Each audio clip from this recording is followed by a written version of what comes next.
अस्सलाम वालेकुम स्टूडेंट्स। बेटा मेरा नाम शफकत है और मैं आप लोगों को फर्स्ट ईयर में इंशाल्लाह आपकी क्लास में फिजिक्स पढ़ाऊंगा।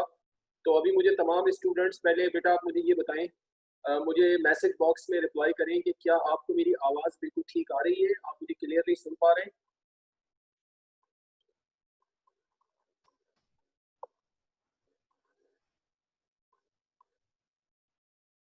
ठीक है, ठीक है, ओके, ठीक है, बिल्कुल ठीक है, मुझे सबका रिप्लाई आ गया है और ठीक है, थैंक यू।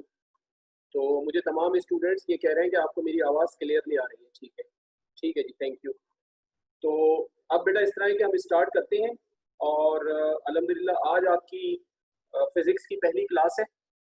आज से हम स्टार्ट कर रहे हैं और जैसा कि आपको ये स्लाइड नज़र आ रही होगी यहाँ पे, मैंने इसमें मेंशन किया हुआ है कि हम फर्स्ट ईयर फिजिक्स और मैंने मेंशन किया है कि सेशन 2020-21। ठीक है बेटा, आप लोग 2020 में माशाल्लाह मैट्रिक से फर्स्ट ईयर में आ गए और अगले साल 2021 में आप इंशाल्लाह अप्रैल के महीने में एग्जाम्स दे रहे होंगे फर्स्ट ईयर का। कुछ बातें मैं आपके सामने रखना चाहता हूँ।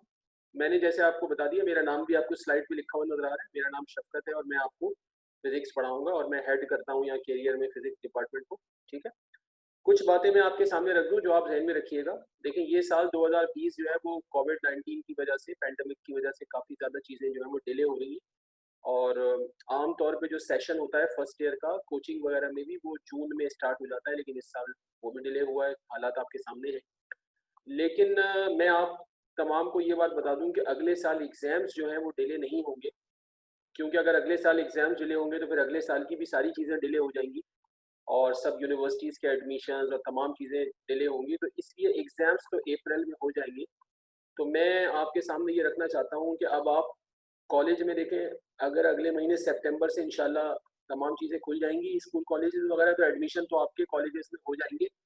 लेकिन मैं आपको ये बता दूं कि पिछले सालों में भी ऐसा होता रहा है कि जब बच्चे मैट्रिक से फर्स्ट ईयर में आते हैं तो जो कॉलेज के एडमिशन्स हैं वो कभी ऐसा होता है कि अगस्त के महीने में होते हैं, कभी सितंबर में होते हैं। पिछले सालों में भी ऐसा होता रहा है कि कॉलेज के एडमिशन्स जो है वो अगस्त सितंबर तक हो रहे होते हैं, लेकिन एग्जाम्स जो है वो हर साल अप्रैल में हो जाते हैं। ये बात ध्यान में रखिएगा, हर साल अप्रैल के लास्ट वीक में फर्स्ट ईयर सेकेंड ईयर के बोर्ड के एग्जाम होते हैं। तो अगले साल 2021 में इंशाल्लाह अप्रैल में आप एग्जाम्स दे रहे होंगे फर्स्ट ईयर का। तो मैं आपको बताना ये चाह रहा हूँ कि अब आप लोग समझ लें कि कोचिंग में आपकी क्लासेस स्टार्ट हो गई हैं, तो आप अपने आप को ये फील करें कि अब आप कॉलेज में आ चुके हैं और आपकी पढ़ाई स्टार्ट हो चुकी है। तो आपको यहाँ पर अब बहुत ज़्यादा सीरियस होकर पढ़ना होगा, रेगुलर रहिएगा और जैसे जैसे हम करवाएंगे चीज़ें उसको आपने साथ साथ करना है। और उम्मीद है कि इंशाल्लाह अगले महीने से 15 सितंबर से फिज़िकल चीज़ें जब ऑन हो जाएंगी तो फिर इंशाल्लाह फिज़िकल क्लासेस स्टार्ट होंगी तो आप फिर इंस्टीट्यूट में भी आना शुरू हो जाएंगे। और जब तक ऑनलाइन क्लासेस चल रही हैं तो आप ऑनलाइन क्लासेस अटेंड कीजिए, लेकिन अब आपको अपनी स्टडीज़ में जो है वो बिल्कुल फोकस्ड और सीरियस होकर आपको पढ़ना होगा। और बिल्कुल आपने जहन में ये नहीं रखना कि भाई अभी कॉलेज में एडमिशन नहीं हुआ। मैंने आपको बता दिया है, कॉलेज में एडमिशन अगले महीने हो जाएगा इंशाल्लाह, लेकिन एग्ज़ाम्स जो हैं आपके वो अगले साल अप्रैल में ही होंगे। तो अगर उस लिहाज से आप देखें तो अब आपको बिल्कुल पढ़ाई में सीरियस हो जाना चाहिए। इससे पहले जो हमारा फर्स्ट ईयर का सेक्शन है जो स्टार्ट हो चुका है, तकरीबन उसको 1 महीना हो गया स्टार्ट हुए हुए, जो फर्स्ट ईयर गर्ल्स का पहला सेक्शन है A1, उसमें माशाल्लाह पिछले 1 महीने से पढ़ाई जो है वो बिल्कुल सही तरीके से जा रही है, स्टडीज सही जा रही है। तो अब आप लोग भी अल्हम्दुलिल्लाह आज से स्टार्ट है, तो आपने बिल्कुल सीरियस होकर पढ़ना है। ठीक है जी, तो ये तो मैंने आपको थोड़ा सा बैकग्राउंड बता दिया। अच्छा, अब आज फिजिक्स की आपकी पहली क्लास है, तो आज पहली क्लास में सबसे पहले तो मैं आपको ये एक्सप्लेन कर देता हूँ। सबसे पहली बात आपको मैं ये बता देता हूँ कि आपका जो फर्स्ट ईयर फिजिक्स का पेपर है उसका पैटर्न वगैरह और स्पेसिफिकेशन पेपर की क्या होगी वो मैं आपको बता देता हूँ। उससे पहले ये बात भी आप समझ लीजिए कि देखिए मैट्रिक और फर्स्ट ईयर में बड़ा एक फ़र्क है। फ़र्क ये है कि मैट्रिक तक जो एजुकेशनल सिस्टम है उसमें चीज़ें बहुत ज़्यादा डिटेल में नहीं होती, वो टच एंड गो वाला मामला होता है। मैट्रिक की जो फिजिक्स है उसमें भी चीज़ें जो है वो शॉर्ट शॉर्ट होती हैं, न्यूमेरिकल्स भी शॉर्ट होते हैं, इतनी ज़्यादा डेप्थ में चीज़ें नहीं होती। और जो एग्जामिनेशन पेपर्स हैं उनका जो स्टैंडर्ड है या जो कॉपीज चेक होने का स्टैंडर्ड है वो भी इंटर में आके एकदम ऊपर चला जाता है। तो अब होता इस तरह से है कि मैट्रिक में तकरीबन आप, अगर मैं फिजिक्स की बात करूं क्योंकि मैं अपने सब्जेक्ट की बात करूंगा, अगर मैं फिजिक्स की बात करता हूँ, अच्छा 1 मिनट, शायद हमारे पास ये हमारी शेयरिंग कुछ हट गई है, 1 मिनट आप वेट कीजिएगा। ठीक है। अच्छा, मुझे ज़रा ये बता दें कि बीच में स्क्रीन हमारा डिस्टर्ब हुआ था, तो मुझे ये बता दें कि स्लाइड हमारी वापस आ गई है? स्लाइड आपको ठीक नज़र आ रही है? मुझे बताइएगा ज़रा कि हमारी स्लाइड आ गई है वापस, बीच में स्क्रीन डिस्टर्ब हुआ था। ठीक है, ठीक है, ओके। ठीक है, बिल्कुल सही है। ठीक है, थैंक यू। ठीक है, थैंक यू। तो ठीक है, थैंक यू, मुझे आ गया मैसेज। ठीक है, ओके। तो मैं ये कह रहा था कि जो मैट्रिक की फिज़िक्स है, तो मैट्रिक की फिज़िक्स में तकरीबन जो चैप्टर्स होते हैं फिज़िक्स में, वो मुझे एग्ज़ैक्ट याद नहीं, लेकिन मेरा ख़्याल है 18-19 के करीब होते हैं या 20 के करीब होते हैं। लेकिन फर्स्ट ईयर और सेकंड ईयर की फिज़िक्स में 10-10 चैप्टर होते हैं। 10 चैप्टर आप फिज़िक्स में फर्स्ट ईयर में पढ़ते हैं और 10 चैप्टर आप सेकंड ईयर में पढ़ते हैं। तो अब यहाँ 10 चैप्टर्स हैं, लेकिन जब आप सिलेबस देखेंगे, जैसे-जैसे आप पढ़ना शुरू करेंगे, तो आपको 1-2 महीने में अंदाज़ा हो जाएगा कि ये जो 10 चैप्टर होंगे, इनका सिलेबस मैट्रिक से भी आपको लगेगा कि ज़्यादा है, क्योंकि यहाँ पे चीज़ें जो है वो डिटेल के साथ डिस्कस होती हैं। मैट्रिक वाले टॉपिक्स काफ़ी आप इंटर में दोबारा पढ़ेंगे, लेकिन उनका जो तरीका होगा पढ़ने का, वो ज़रा मुख्तलिफ हो जाएगा। जैसे आपने मैट्रिक की फिज़िक्स में vectors, electricity, magnetism, light, mechanics, gravitation, work, power, energy, वो सारी चीज़ें जो आपने मैट्रिक में पढ़ी हैं, उनमें से आधी चीज़ें फर्स्ट ईयर में आएँगी, आधी चीज़ें सेकंड ईयर में आएँगी। मिसाल के तौर पे वेक्टर्स का जो टॉपिक है, ग्रेविटेशन है, वर्क, पावर, एनर्जी है, लेंसेज हैं, लाइट है, साउंड है, ये सारी चीज़ें आप पढ़ेंगे फर्स्ट ईयर में। लेकिन फर्स्ट ईयर में आप इलेक्ट्रिसिटी, मैग्नेटिज़्म, ये सारी चीज़ें नहीं पढ़ेंगे। हीट, ये सारी चीज़ें आप सेकंड ईयर में पढ़ेंगे। सेकंड ईयर की फिज़िक्स में आपके पास आएगी हीट, इलेक्ट्रिसिटी, मैग्नेटिज़्म, ठीक है ना? ये सारी चीज़ें आप वहाँ पढ़ेंगे। तो एक तो मैंने आपको ये आइडिया दे दिया। अगर हम आपको मैं अगली स्लाइड दिखाऊँ, ये जो स्लाइड है, इसको बिल्कुल नोट करने की ज़रूरत नहीं है, इसके बाद वाली स्लाइड से आप नोट कीजिएगा। ये मैंने आपको सिर्फ कोर्स आउटलाइन बताई है। जो 10 चैप्टर्स आपने मैथ फर्स्ट ईयर की फिज़िक्स में पढ़ने, वो मैंने आपके सामने यहाँ लिखे हुए हैं। 1 से लेके 10 तक सबके नाम लिखे हुए हैं। चैप्टर 1 जैसे स्कोप ऑफ फिज़िक्स है, फिर चैप्टर 2 स्केलर्स एंड वेक्टर्स है, फिर मोशन है, फिर मोशन इन 2 डायमेंशंस है चैप्टर 4, फिर chapter 5 torque, equilibrium and angular momentum है, फिर ग्रेविटेशन चैप्टर 6 है, फिर work, power and energy chapter 7 है, फिर वो wave motion and sound chapter 8 है, फिर नेचर ऑफ लाइट है, और फिर चैप्टर 10 जो है जियोमेट्रिकल ऑप्टिक्स है। जियोमेट्रिकल ऑप्टिक्स में आप लेंसेज और लेंसेज से रिलेटेड जो इंस्ट्रूमेंट्स होते हैं, जैसे माइक्रोस्कोप, टेलीस्कोप, ये चीज़ें आप चैप्टर 10 में पढ़ेंगे। तो ये वो 10 चैप्टर्स हैं जो कि आपने पढ़ने हैं पूरे फर्स्ट ईयर की फिज़िक्स में। अच्छा, हम जब आपको पढ़ाएँगे, यहाँ पर फिज़िक्स पढ़ने का तरीका ये होगा कि हम कोई चैप्टर 1, 2, 3 करके 10 तक नहीं जाएँगे। हम आपको स्टार्ट लेंगे चैप्टर 3 से, जो कि मोशन है। चैप्टर 3 से हम स्टार्ट लेंगे और इसके बाद हमने पूरे 10 चैप्टर पढ़ने हैं, लेकिन तरतीब ये होगी कि हम कोई हो सकता है कि आगे का चैप्टर पहले पढ़ा दें, शुरू वाला बाद में पढ़ा दें, वो हमारी अपनी पढ़ाने की तरतीब होगी। तो आप उससे बिल्कुल फ़िक्रमंद नहीं होंगे। हमें पूरे 10 चैप्टर्स पढ़ने हैं और मेरा फिज़िक्स पढ़ाने का जो स्टाइल है, वो ये है कि मैं बिल्कुल इम्पोर्टेंट या अनइम्पोर्टेंट के लिहाज से नहीं पढ़ाता। मैं सिलेबस पढ़ाता हूँ। मैं आपको पूरे 10 चैप्टर्स और हर चैप्टर में जितने टॉपिक्स हैं और जितने न्यूमेरिकल्स हैं, मैं आपको 100% पढ़ाऊँगा, ठीक है? मेरा ये तरीका है पढ़ाने का, क्योंकि इंटरमीडिएट के पेपर में कोई भी चीज़ कहीं से भी आ सकती है। तो मैं आपको पूरे 10 चैप्टर्स सारे पढ़ाऊँगा। लेकिन हो सकता है कि कोई आगे का चैप्टर पहले पढ़ा दूँ, पहले वाला बाद में पढ़ा दूँ, ठीक है? इसी तरह चैप्टर में भी ये होगा कि जब मैं कोई चैप्टर आपको पढ़ाऊँगा, तो हो सकता है कि जब आप बुक निकालें और आप उस चैप्टर का पहला पेज देखें, तो आपको फर्स्ट पेज पे जो टॉपिक नज़र आए, वो मैं शुरू में ना पढ़ाऊँ। मैं आगे वाला टॉपिक पहले पढ़ा दूँ, पहले वाला बाद में पढ़ा दूँ। लेकिन जब चैप्टर कंप्लीट होगा, तो फिर आप देखेंगे कि इंशाल्लाह सारे टॉपिक आपके हर चैप्टर में हो जाएँगे और जितने भी न्यूमेरिकल्स हैं, वो भी मैं आपको इंशाल्लाह सारे कराऊँगा। तो आपने इस बात से बिल्कुल बेफ़िक्र रहना है कि किसी भी चैप्टर में कोई टॉपिक या न्यूमेरिकल मैं छोड़ूँगा नहीं, मैं आपको सारी चीज़ें कराऊँगा और सारे चैप्टर हमने करने हैं, ठीक है जी? एक बात मैंने आपको ये बता दी। अब इसके बाद ये है कि मैं आपको अब जो नेक्स्ट पॉइंट है, वो ये है कि अब मैं आपको पेपर के स्पेक्स बता रहा हूँ, ये पहले आप समझ लें, तो फिर इसके बाद आपको मैं ये कहूँगा। अच्छा, अभी हमारा ऑनलाइन पढ़ने का तरीका ये होगा कि जब भी मैं आपके सामने कोई स्लाइड लगाऊँगा, तो जब तक मैं नहीं कहूँगा, आप लिखना शुरू नहीं करेंगे। जब तक मैं बात कर रहा हूँ, मैं समझा रहा हूँ, आप बिल्कुल नहीं लिखेंगे। फिर मैं आपको बोलूंगा कि हाँ भाई, मैं अब आपको टाइम दे रहा हूँ, मैं आपको फिर टाइम दूंगा, फिर आप उसको नोट करेंगे आराम से, उसके बाद मैं आगे जाऊंगा। तो अभी मैंने आपके सामने जो स्लाइड लगाई है, तो आपने बिल्कुल भी इसको नोट नहीं करना, अभी पहले आपको मेरी बात समझनी है, ठीक है जी। अच्छा, अब मैंने आपके सामने पेपर का स्पेक्स रखा है कि फर्स्ट ईयर फिजिक्स का पेपर होगा किस तरह। देखिए, फर्स्ट ईयर फिजिक्स जो है ना आपकी, ये टोटल होगी 100 मार्क्स की। इसमें टोटल 100 मार्क्स होंगे। 100 मार्क्स में थ्योरी का पेपर आपका 85 का होता है और प्रैक्टिकल का आपका 15 होता है। 15 मार्क्स का प्रैक्टिकल का पेपर होता है और थ्योरी का 85 का होता है। अब हम आ जाते हैं थ्योरी के पेपर पे। जो आपका थ्योरी का पेपर है उसमें 3 सेक्शन होते हैं, सेक्शन ए, सेक्शन बी और सेक्शन सी। ये 3 सेक्शन है आपके। अब हम सेक्शन वाइज बात करते हैं। पहले आ जाते हैं सेक्शन ए। सेक्शन ए जो होता है आपका, ये होता है एमसीक्यूज। एमसीक्यूज का मतलब है कि इसमें मल्टीपल चॉइस क्वेश्चन होते हैं।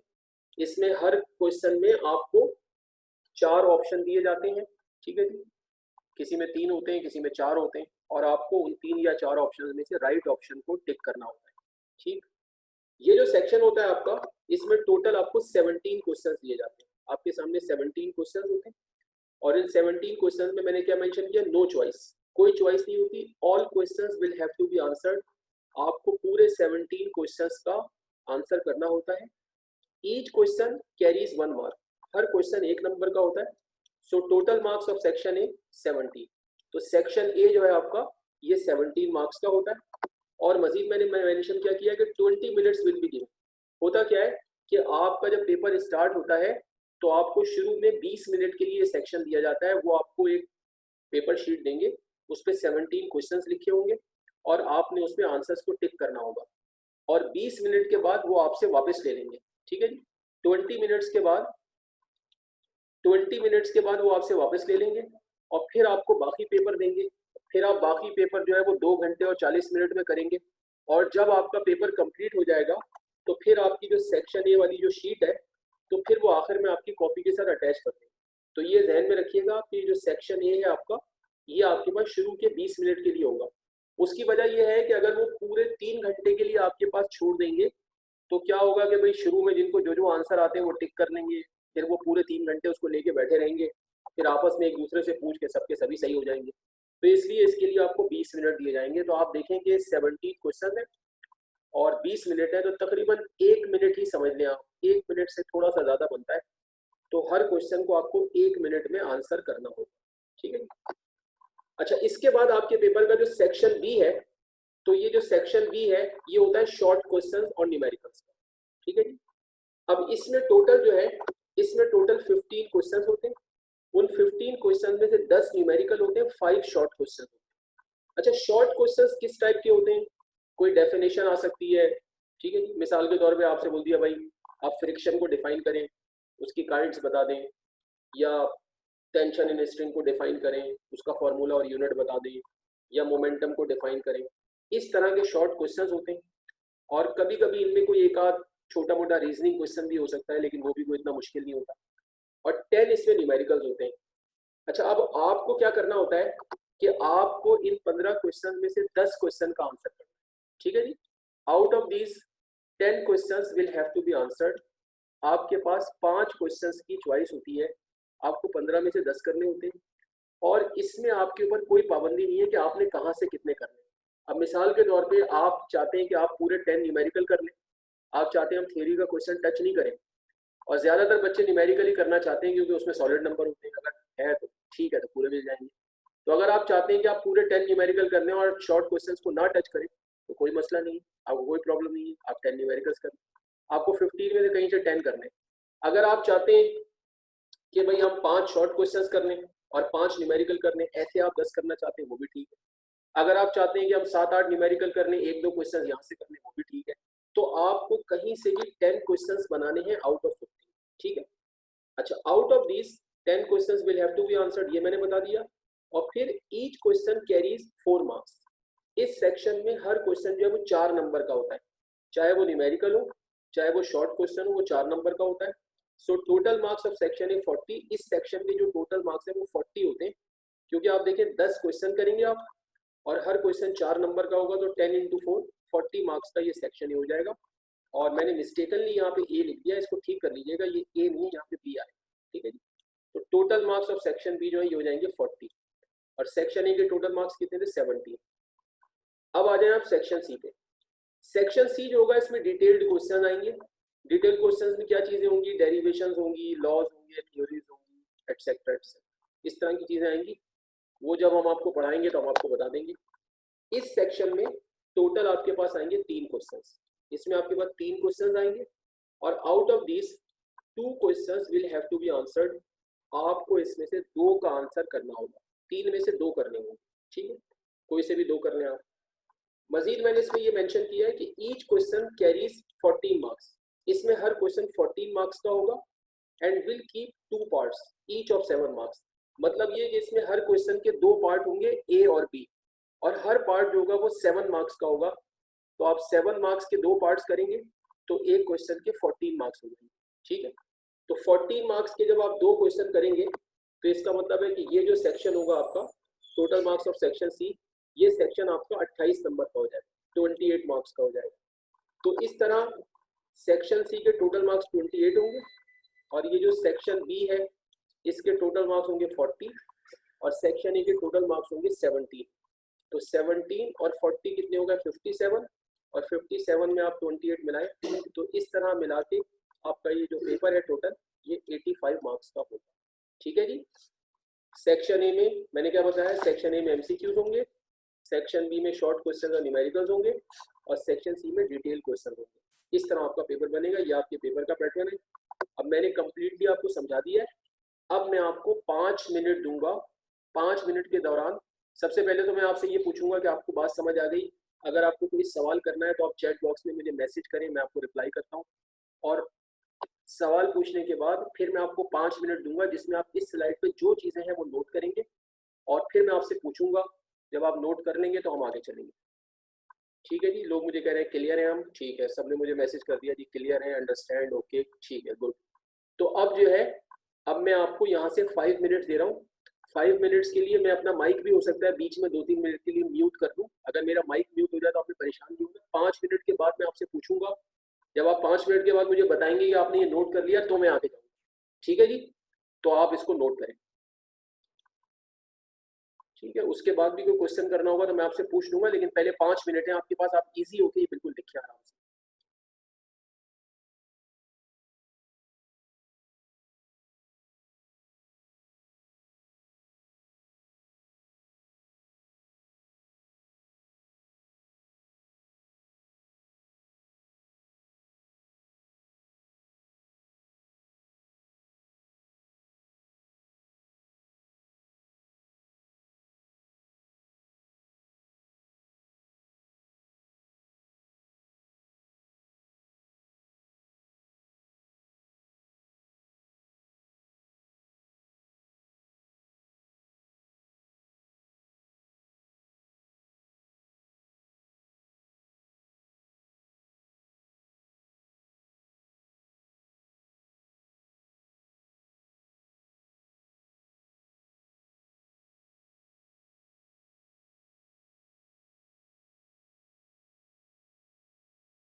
अच्छा, मुझसे किसी एक स्टूडेंट ने, किसी एक बच्ची ने मुझसे ये भी कहा है कि सर हम क्या स्क्रीनशॉट ले सकते हैं?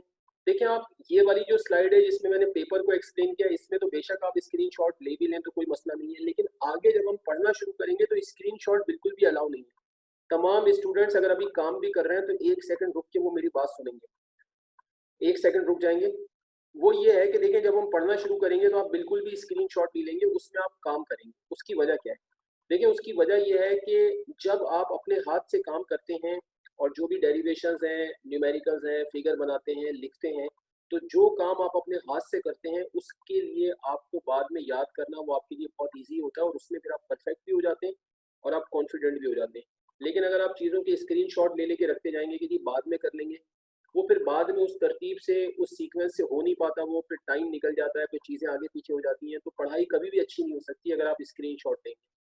तो ये वाली स्लाइड का तो कोई ले भी ले तो मैं कुछ नहीं कहूँगा, लेकिन इसके बाद जब हम पढ़ना शुरू करेंगे तो स्क्रीनशॉट बिल्कुल भी अलाउ नहीं होगा, बिल्कुल अलाउ नहीं होगा, आपको साथ-साथ सारा काम करना होगा। क्योंकि जब तक आप अपने हाथ से काम नहीं करेंगे, आप मैथ्स में, फिज़िक्स में, केमिस्ट्री में, किसी भी चीज़ में परफेक्ट नहीं हो सकते। ठीक है जी? ओके, ठीक है। अच्छा, कुछ लोगों ने मुझे मैसेज किया है कि जी कॉपीड सर, डन, कॉपीड, ठीक है। और अगर कोई रह गया है तो मैं 1 मिनट और रुक जाता हूँ, फिर हम आगे चलेंगे। ठीक है, काफ़ी लोग कह रहे हैं कि कर लिया है। ठीक है, ओके।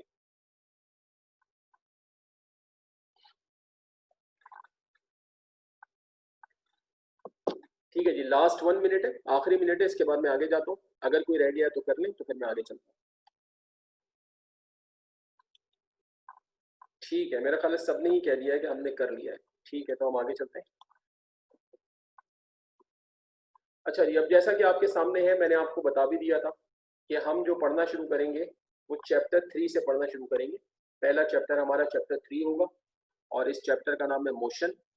और वैसे तो इस चैप्टर का नाम मोशन है, लेकिन मैं अगर आपको मज़ीद बताऊँ तो इस चैप्टर में हम पढ़ेंगे लीनियर मोशन।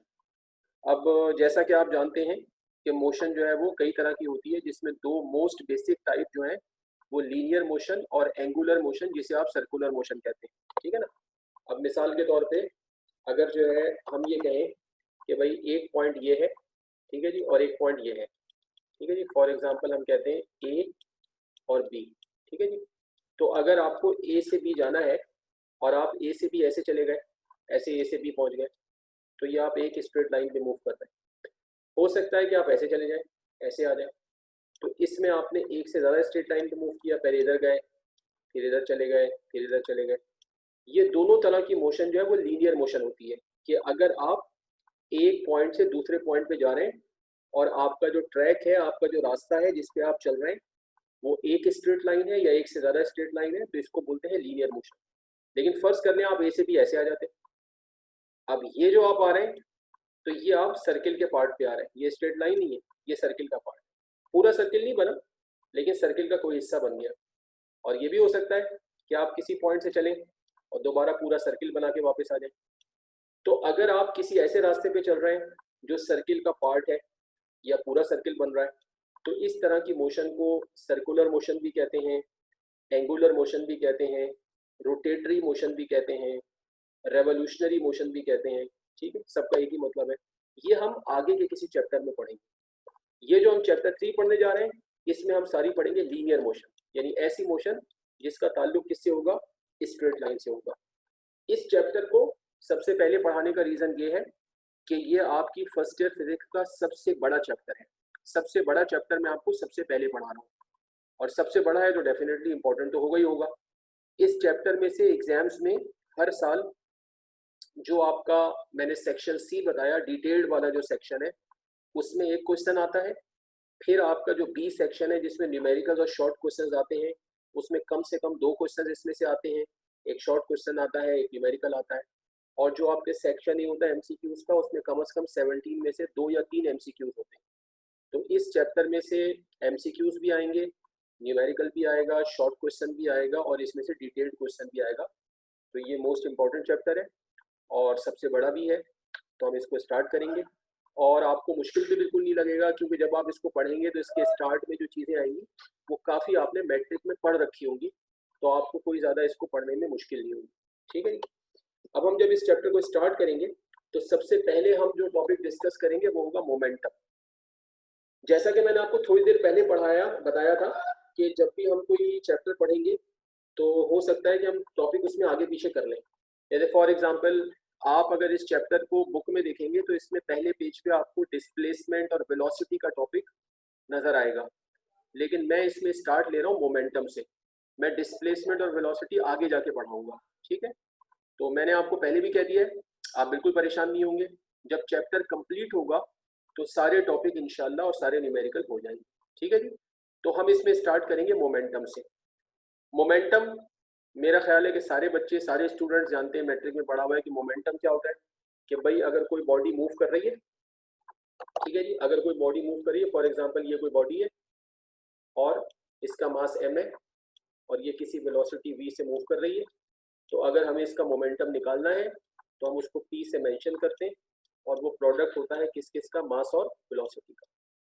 तो मोमेंटम होता है p और equals to m into v होता है, ये प्रोडक्ट होता है मास और वेलोसिटी का, ठीक है जी। अच्छा, अब ये जो मोमेंटम है इसको मोमेंटम भी कहते हैं और इसको लीनियर मोमेंटम भी कहते हैं, क्योंकि ये मोमेंटम उन चीजों का है जो स्ट्रेट लाइन में मूव करती है, जैसा कि मैंने थोड़ी देर पहले बताया। और अगर कोई बॉडी एंगुलर मोशन में या सर्कुलर मोशन में होगी तो फिर उसके अंदर एंगुलर मोमेंटम होगा, जो हम आगे के चैप्टर में, चैप्टर 5 में पढ़ेंगे, ठीक है। लेकिन ये ध्यान में रखिएगा कि जब आपसे वर्ड सिर्फ मोमेंटम का यूज किया जाएगा तो इसका मतलब यही वाला होगा। जब भी बोलेंगे मोमेंटम तो इसका मतलब होगा लीनियर मोमेंटम, और एंगुलर मोमेंटम होगा तो उसको कंप्लीट एंगुलर मोमेंटम कहा जाएगा, ठीक है। अच्छा, ये मूविंग बॉडीज की बेसिक प्रॉपर्टी है। आप सब जानते हैं कि मोमेंटम जो है वो बेसिक प्रॉपर्टी है मूविंग बॉडीज की, और इसको किसी भी मूविंग बॉडी की क्वांटिटी ऑफ मोशन भी कहते हैं, ठीक है जी। इसको हम किसी भी मूविंग बॉडी की क्वांटिटी ऑफ मोशन भी कहते हैं। अच्छा, अब क्वांटिटी ऑफ मोशन क्यों कहते हैं? देखो, क्वांटिटी ऑफ मोशन का मतलब ये है कि जिस बॉडी में मोमेंटम ज्यादा होगा उसमें मोशन की क्वांटिटी ज्यादा है, जिसमें कम है उसमें कम है। अब ऐसा क्यों है? किसी भी बॉडी की जो क्वांटिटी ऑफ मोशन है, किसी भी बॉडी में मोशन ज्यादा है या कम है, तो इसका पता कैसे चल सकता है? क्या कोई मुझे रिप्लाई करेगा?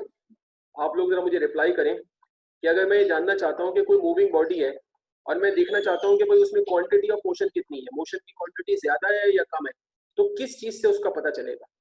किसी एक चीज का नाम लें, मिसाल के तौर पे वेलोसिटी से पता चलेगा या एक्सेलरेशन से पता चलेगा या किस चीज से पता चलेगा? बता सकते हैं मुझे? जरा करें जरा मुझे रिप्लाई। हाँ भाई, किसी एक स्टूडेंट ने कहा कि सानिया ने कहा, सानिया तारिक ने, कि वेलोसिटी से पता चलेगा। अच्छा जी। अलीना ने कहा वेलोसिटी, ठीक है जी। और सानिया और अलीना ने मुझे बताया, कोई और मुझे बताए कि कैसे पता चलेगा? मरियम ने कहा वेलोसिटी, ठीक है। अच्छा, वजीहा ने कहा वेलोसिटी, ठीक है जी। सब वेलोसिटी कह रहे हैं। अब मैं आपसे एक सवाल पूछता हूँ, अब मैं आपसे अगला सवाल पूछता हूँ। अच्छा, निसा ने भी कहा कि वेलोसिटी, ठीक है। अच्छा, अलीना ने कहा एक्सटर्नल फोर्सेस। अच्छा, अब मैं आपसे सवाल चेंज करके पूछता हूँ। अब मैं आपसे सवाल, इसी सवाल को बदल के पूछता हूँ। अब आपने कहा वेलोसिटी, अब मैं आपसे सवाल ये पूछता हूँ कि सपोज करें रोड पे दो चीजें जा रही हैं, एक साइकिल और एक कार, ठीक है जी। रोड पे दो चीजें जा रही हैं, एक साइकिल और एक कार। अच्छा, वेलोसिटी साइकिल में ज्यादा है, कार थोड़ी उसके मुकाबले में हल्की चल रही है, तो अब बताएं मोशन किस में ज्यादा होगी, साइकिल में या कार में? I repeat my question, road पे दो चीजें जा रही हैं, एक साइकिल और एक कार। साइकिल थोड़ी सी तेज चल रही है, कार उससे थोड़ी हल्की चल रही है, तो अब मोशन किस में ज्यादा होगी, साइकिल में या कार में? अच्छा, लोगों ने कहा साइकिल में, साइकिल में, ठीक है। लेकिन कार तो उससे बहुत ज्यादा भारी है। हाँ जी, एक ने कहा कार में। ठीक है, अब मिले जुले जवाब आ रहे हैं, ठीक है। अब मैं आपको बताता हूँ, मैं आपको बताता हूँ, हम ये नहीं कह सकते कि साइकिल में मोशन ज्यादा है या कार में मोशन ज्यादा है, हमें दोनों का मोमेंटम निकालना पड़ेगा। हम साइकिल जितनी भी वेलोसिटी से चल रही है, हम साइकिल की वेलोसिटी को साइकिल के मास से मल्टीप्लाई करके मोमेंटम निकालेंगे, और कार की वेलोसिटी को कार के मास से मल्टीप्लाई करके मोमेंटम निकालेंगे, और फिर जिसका ज्यादा आएगा उसमें मोशन ज्यादा होगी। तो मैं आपको बताना ये चाह रहा हूँ कि जो मोमेंटम होता है वो किसी भी बॉडी की क्वांटिटी ऑफ मोशन क्यों होता है। अब जरा आप मेरी बात सुनेंगे सर, देखें क्वांटिटी ऑफ मोशन का पता चलता है किसी भी बॉडी की, जो मैं वर्ड यहाँ लिख रहा हूँ वो समझिएगा, किसी भी बॉडी की कोलिजन एबिलिटी, किसी भी बॉडी की कोलिजन एबिलिटी से पता चलता है कि उसमें मोशन ज्यादा है या कम है। कोलिजन एबिलिटी का मतलब है कि जब वो बॉडी जाकर किसी दूसरी चीज से टकराएगी, कोलिजन का मतलब होता है टकराना, जब वो बॉडी जाकर किसी दूसरी चीज से टकराएगी तो फिर वो उस दूसरी चीज को कितना डैमेज दे सकती है या उसके टकराने की वजह से दूसरी चीज में कितनी मोशन आ सकती है, तो उससे पता चलेगा। अब मिसाल के तौर पे साइकिल के रास्ते में कोई चीज आ जाए और कार के रास्ते में कोई चीज आ जाए और कोई बस चल रही है उसके रास्ते में कोई चीज आ जाए या ट्रेन के रास्ते में कोई चीज आ जाए, तो आप समझ सकते हैं कि कोलिजन एबिलिटी किसकी ज्यादा है। तो जिस चीज का मोमेंटम हाई होता है, याद रखिएगा, जिस चीज का मोमेंटम हाई होता है उस चीज के अंदर कोलिजन एबिलिटी ज्यादा होती है। अब इसका ताल्लुक सिर्फ मास या वेलोसिटी से नहीं होता। अब मिसाल के तौर पे आप देखिए, एक बुलेट होती है, गोली, उसका मास कितना कम होता है, बिल्कुल छोटी सी होती है, लेकिन उसकी वेलोसिटी बहुत ज्यादा है। तो जब वो मास से मल्टीप्लाई होती है तो बुलेट का मोमेंटम काफी ज्यादा आता है, लिहाजा बुलेट किसी भी चीज से टकरा के आप समझ सकते हैं क्या कर सकती है। अब बुलेट के मुकाबले में अगर एक बस देख ली जाए तो बस की वेलोसिटी बुलेट से काफी कम होती है, लेकिन बस का मास बहुत ज्यादा है, वो वेलोसिटी से मल्टीप्लाई होता है तो उसका मोमेंटम भी अच्छा खासा आ जाता है, वो भी बुलेट की तरह किसी चीज से टकरा के काफी नुकसान पहुंचा सकती है। तो किसी भी बॉडी की क्वांटिटी ऑफ मोशन का जो पता चलता है वो बॉडी की कोलिजन एबिलिटी से पता चलता है कि जब वो बॉडी किसी दूसरी चीज से टकराएगी तो क्या होगा। और जिन चीजों का मोमेंटम हाई होता है, जिन चीजों में मोमेंटम ज्यादा होता है, तो याद रखिएगा कि उनमें कोलिजन एबिलिटी बहुत ज्यादा होती है, और जिनमें मोमेंटम लो होता है, कम होता है, उनमें कोलिजन एबिलिटी कम होती है। लिहाजा हम मोमेंटम को किसी भी बॉडी की क्वांटिटी ऑफ मोशन भी कहते हैं। ठीक है जी। तो अब अगर मैं आपके सामने इसकी डेफिनेशन रखूं जैसे मैंने आपको समझाया, तो देखें हमने यहाँ पर क्या कहा है, आपको जो मैंने बात बताई, तो हमने क्या कहा यहाँ पर कि जी the quantity of motion of a moving body is called momentum and defined as the product of mass and velocity. ठीक है जी। ये सबको पता है कि मोमेंटम वेक्टर क्वांटिटी है, it is vector quantity and directed towards velocity. Momentum vector quantity है और दो चीजों के मल्टीप्लाई होने से बनता है मास और वेलोसिटी।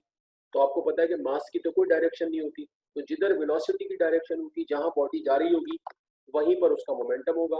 बाकी फॉर्मूला मैंने आपको बता दिया कि मास और वेलोसिटी मल्टीप्लाई होंगे तो इससे मोमेंटम आ जाएगा। और अब आखिरी बात, अभी किसी ने लिखना कुछ नहीं है, अभी जब तक मैं समझा रहा हूँ तो खामोशी से समझना है। अब आखिरी बात मेजरमेंट। मेजरमेंट का मतलब है यूनिट। ठीक है ना, कि आप मोमेंटम की मेजरमेंट कैसे करेंगे, मतलब किस यूनिट में मेजर करेंगे। तो जब भी हम बोलेंगे किसी चीज की मेजरमेंट तो उसका मतलब होगा यूनिट क्या है। तो अब हम ये देखते हैं कि इसकी यूनिट क्या होगी, और आप लोग मैट्रिक में पढ़ के आए कि फिजिक्स में हम तमाम यूनिट्स किस में देखते हैं भाई, हम तमाम यूनिट्स देखते हैं सिस्टम इंटरनेशनल SI में। और ये सिस्टम इंटरनेशनल एक्चुअली किससे बनाया गया है, MKS सिस्टम से बनाया गया है। MKS सिस्टम में कुछ चीजें ऐड कर ली गई हैं, यानी MKS में मीटर होता है, किलोग्राम होता है और सेकंड होता है। 3 यूनिट्स तो MKS में होती है, मीटर, किलोग्राम और सेकंड।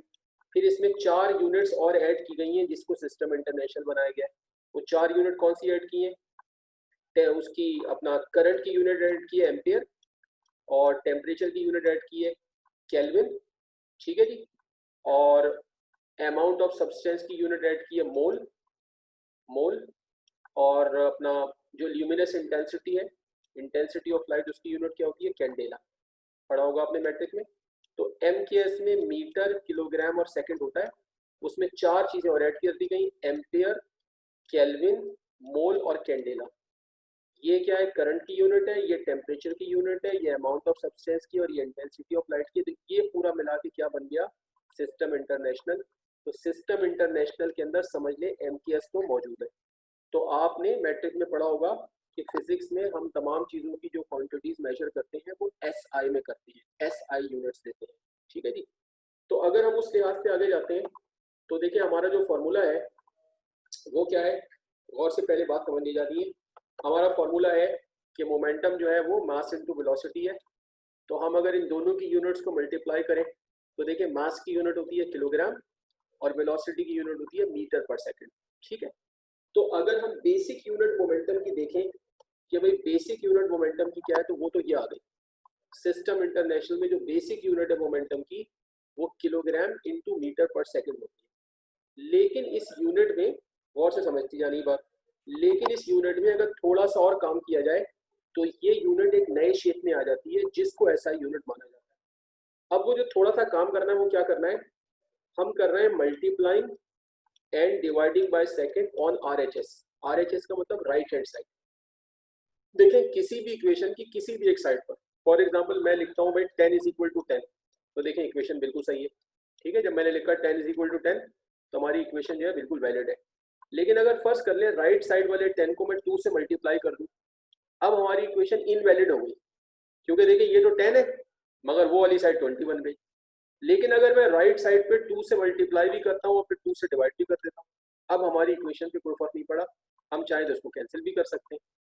तो अगर किसी इक्वेशन की किसी भी एक साइड पर, चाहे लेफ्ट हैंड साइड पे चाहे राइट हैंड साइड पर, किसी सेम चीज से मल्टीप्लाई भी किया जाए और डिवाइड भी किया जाए तो इक्वेशन वैलिड रहती है।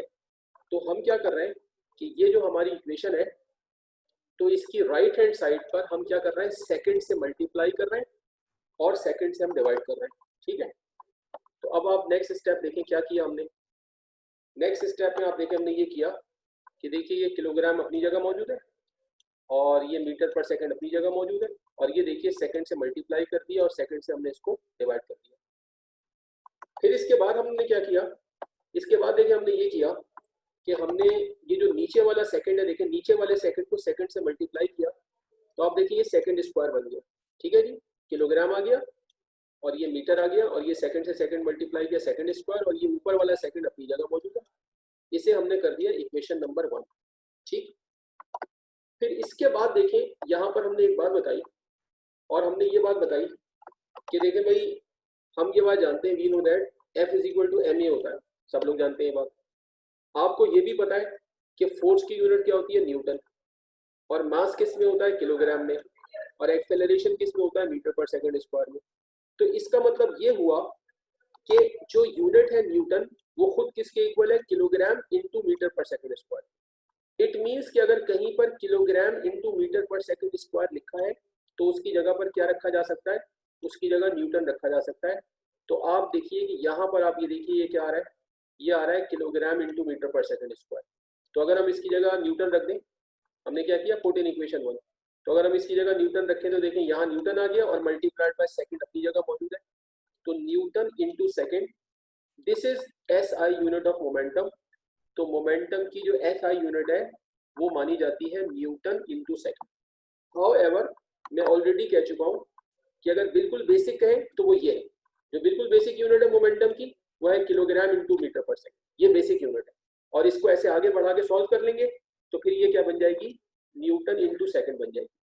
अब मोमेंटम का जो टॉपिक है वो एग्जाम्स में शॉर्ट क्वेश्चन में बी सेक्शन में आता है 4 नंबर, और 4 मार्क्स में वो आपसे कहते हैं कि भाई मोमेंटम को डिफाइन करें, इसका फॉर्मूला बताएं और इसकी यूनिट बताएं। तो 4 मार्क्स में ये डेफिनेशन हो गई, ये फॉर्मूला हो गया और ये सारी इसकी यूनिट हो गई। अब आप मुझे पहले ये बताएंगे कि आपको ये सारी बात समझ आ गई। अगर आप कहेंगे समझ आ गया तो फिर मैं आपको नोट करने के लिए 5 से 6 मिनट दूंगा, आप इसको पूरा नोट करेंगे, अपनी कॉपी में काम करेंगे, और अगर कोई सवाल पूछना है तो आप मुझसे अभी पूछ लें, तो आप मुझे रिप्लाई करें। जी बेटा मैं आपका वेट कर रहा हूँ। अच्छा, एक बच्ची ने कहा है, निशा ने सर मेजरमेंट दोबारा बता दें, दोबारा बता दूंगा, और सानिया ने कहा क्लियर है सर। और बताएं बाकी लोग। अच्छा ऑल क्लियर, वजिया ने कहा ऑल क्लियर, ठीक है बिल्कुल सही है। बाकी लोग भी मुझे बताएं। मैं निशा आपको मेजरमेंट दोबारा बता दूंगा, ठीक है। अलीना ने कहा ऑल क्लियर है, ठीक है। मरियम क्लियर है सर, ओके, ठीक है ठीक है। तो जो लोग क्लियर हैं तो वो आराम से नोट करें। और निशा जो है, निशा अफजल, अच्छा आयशा ने कहा कि मेजरमेंट दोबारा बता दें, ठीक है आयशा मेजरमेंट दोबारा बताता हूँ। 2 स्टूडेंट्स कहते हैं कि मेजरमेंट दोबारा बता दें, तो मैं उनको मेजरमेंट दोबारा बता रहा हूँ। बाकी लोगों ने भी दोबारा सुनना है तो दोबारा सुन लें, और अगर नोट करना है तो नोट कर लें। दोबारा सुनना है तो दोबारा सुन लें, क्योंकि मैं इन दोनों को भी नोट करने का टाइम दूंगा, ठीक है। तो अब मैं ये दोबारा 2 स्टूडेंट्स के कहने पे दोबारा बता रहा हूँ। अच्छा जी आप दोनों दोबारा समझ लें। मैंने कहा था कि मेजरमेंट का मतलब है किसी भी चीज की मेजरमेंट का मतलब है कि भाई उसकी यूनिट क्या है। तो जब भी हम बोलेंगे फिजिक्स में कि हम किसी चीज की मेजरमेंट कर रहे हैं तो इसका मतलब होगा हम ये देख रहे हैं कि उसकी यूनिट क्या हो। तो मोमेंटम की मेजरमेंट का मतलब है कि हम मोमेंटम की यूनिट निकाल रहे हैं। तो यूनिट निकालने के लिए देखिए फॉर्मूला हमने पहले यूज किया, मोमेंटम m इंटू वी है, पहले फॉर्मूला आ गया m इंटू वी। अब हमने इन दोनों की यूनिट रखी, m मतलब मास, मास की यूनिट किलोग्राम, और v वेलोसिटी, वेलोसिटी की यूनिट होती है मीटर पर सेकंड। तो बेसिक यूनिट तो ये आ गई मोमेंटम की, किलोग्राम इंटू मीटर पर सेकंड। इसके बाद जो काम किया है वो इसको थोड़ा सा शेप देने के लिए किया है कि भाई इस यूनिट को थोड़ा बेहतर करके एक नए अंदाज में भी बना सकते हैं। तो हमने क्या किया, multiplying and dividing by second on RHS का मतलब राइट हैंड साइड, यानी ये इक्वेशन है। देखिए ये इक्वेशन की लेफ्ट साइड है और ये राइट साइड है। तो हमने राइट साइड पर देखें आप, ये सेकंड से मल्टीप्लाई और डिवाइड किया, ये सेकंड मल्टीप्लाई हो रहा है, ये डिवाइड हो रहा है।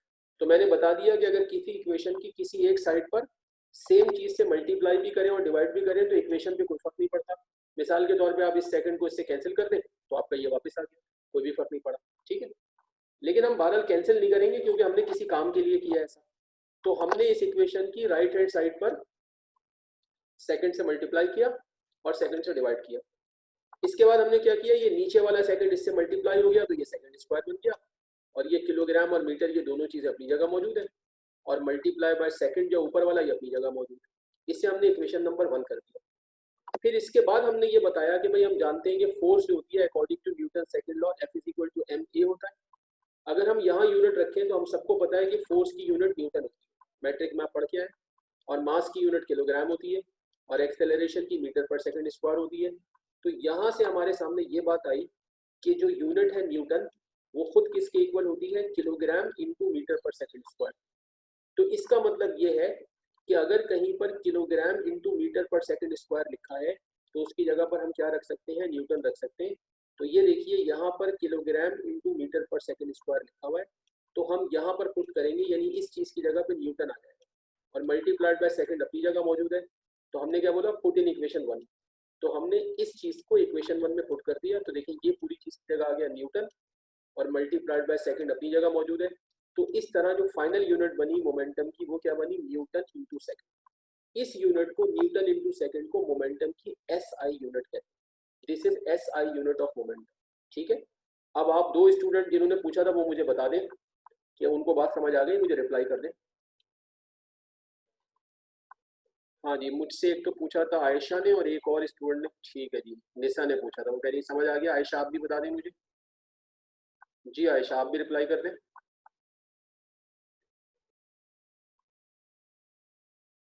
ठीक है, बिल्कुल सही है, दोनों का रिप्लाई आ गया। अब मैंने आपको 5 मिनट दिए हैं, 5 मिनट में आप आराम से इसको नोट करें, उसके बाद मैं आपसे पूछूंगा। 5 मिनट से आपके पास, आपने ये पूरा नोट करना है, अपनी कॉपी में पूरा काम करना है। नो स्क्रीनशॉट, कोई स्क्रीनशॉट नहीं है, आपने घर पे वैसे ही काम करना है जैसे क्लास में करते हैं। समझ लें आप अपने घर में नहीं बैठे हुए, आप क्लास में बैठे हुए, और समझ लें आपके सामने ये स्लाइड नहीं है, आपके सामने बोर्ड है, और आपने बोर्ड से काम करना है। तो जस्ट लाइक उसी माहौल में आपने पढ़ना है।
अच्छा, मुझे जो है वो अलीना ने मैसेज किया है कि सर आपने क्या कहा स्क्रीनशॉट के बारे में, मैं डिस्कनेक्ट हो गई थी, प्लीज़ रिपीट कर दें।